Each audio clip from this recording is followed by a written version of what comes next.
Hello বন্ধুরা, আসসালামু আলাইকুম। আশা করি যেখানে আছেন সকলেই ভালো আছেন। ভিভো তাদের ভিভো V23 সিরিজের সাকসেসর ভিভো V25 সিরিজ খুবই তাড়াতাড়ি অফিসিয়ালভাবে বাংলাদেশ এবং ইন্ডিয়ার মার্কেটে লঞ্চ করবে। আর এই সিরিজের সবথেকে দুর্দান্ত যে ফোনটি হতে যাচ্ছে সেই ফোনটি হলো ভিভো V25 প্রো। আজকের ভিডিওতে আমরা এই ফোনটি নিয়ে ফুল ডিটেলস আলোচনা করব।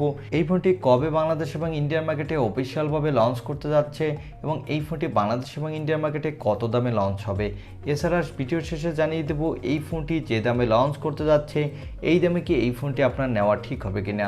সো এই ফোনটি সম্পর্কে ফুল ডিটেল জানতে হলে আপনাকে বলবো সম্পূর্ণ ভিডিওটি দেখার জন্য। চলুন আর কথা না বাড়িয়ে চলে যাই মূল ভিডিওতে। তবে মূল ভিডিওতে যাওয়ার আগে আপনার কাছে ছোট্ট রিকোয়েস্ট, আপনি যদি আমাদের চ্যানেলটি প্রথমবার ভিজিট করে থাকেন তাহলে প্লিজ আমাদের চ্যানেলটি সাবস্ক্রাইব করে পাশে থাকা বেল আইকনটি প্রেস করে রাখুন। আর অলরেডি সাবস্ক্রাইব করে থাকলে থ্যাংক ইউ সো মাচ।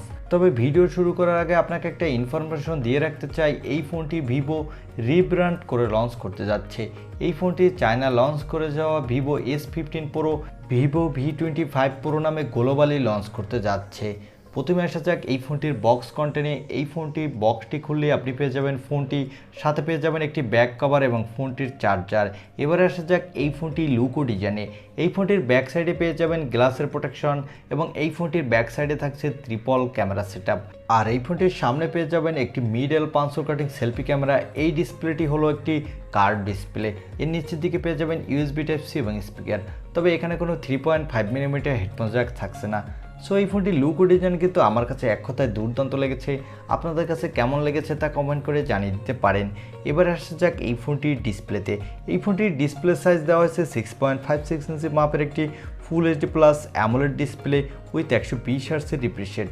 আর এই ডিসপ্লেটি HDR10+ সাপোর্টেড। এই ডিসপ্লেটির পিক ব্রাইটনেস হলো 1500 নিটস, যার ফলে আপনি ডিরেকশন লাইটেও ইউজের ক্ষেত্রে ব্রাইটনেসের তেমন কোনো ঘাটতি পাবেন না। সো এই ফোনটির ডিসপ্লে সেকশন কিন্তু আমার কাছে ওভারঅল ভালো লেগেছে। বিশেষ করে এখানে 120 হার্টজের রিফ্রেশ রেট থাকার কারণে যারা গেমার আছেন তারা গেমিংয়ের সময় স্মুথ পারফরমেন্স পেয়ে যাবেন। এবার আসা যাক এই ফোনটির ক্যামেরা সেটআপে। এই ফোনটির ব্যাক সাইডে দেওয়া হচ্ছে ট্রিপল ক্যামেরা সেটআপ, তা আগেই বলেছি। এর প্রাইমারি লেন্স দেওয়া হচ্ছে 50 মেগাপিক্সেলের, আর এই লেন্সটি হলো একটি সনির লেন্স।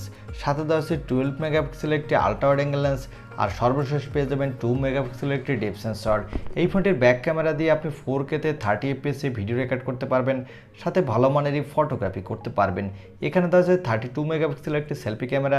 এই ক্যামেরাটি আপনি ফুল HD প্লাস ভিডিও রেকর্ড করতে পারবেন, সাথে দুর্দান্ত মানের সেলফি তুলতে পারবেন।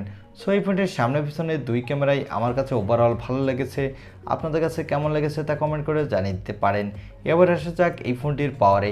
এই ফোনটির পাওয়ারের কথা বলতে গেলে এখানে দেওয়া আছে মিডিয়াটেকের ডায়মেনসিটির নতুন একটি শক্তিশালী 5G প্রসেসর। এই প্রসেসরটি হলো মিডিয়াটেকের ডায়মেনসিটি 8100 প্রসেসরটি। এই প্রসেসরটি একটি 5nm আর্কিটেক্টে বিল্ড। এই প্রসেসরটি দিয়ে আপনি PUBG, free fire, call of duty, asphalt 9-এর মতো যত বড় বড় গেম আছে হাই সেটিংসে স্মুথলি প্লে করতে পারবেন কোনো প্রকার ল্যাগিং ইস্যু ছাড়া। সাথে দুর্দান্ত মাল্টিটাস্কিং এক্সপিরিয়েন্সও পাবেন। এই ফোনটিতে আউট অফ দ্য বক্স দেওয়া হয়েছে Android 12, এর ব্যাকএন্ডে দেওয়া হয়েছে অরিজিন OS। এই ফোনটিতে সিকিউরিটির জন্য দেওয়া হয়েছে ইন ডিসপ্লে অপটিক্যাল সেন্সর, আর এই সেন্সরটিও অত্যন্ত ফাস্ট হতে যাচ্ছে। এই ফোনটিতে ব্যাটারির জন্য পেয়ে যাবেন 4500 mAh একটি ব্যাটারি, সাথে পেয়ে যাবেন 80 ওয়াটের একটি ফাস্ট চার্জার।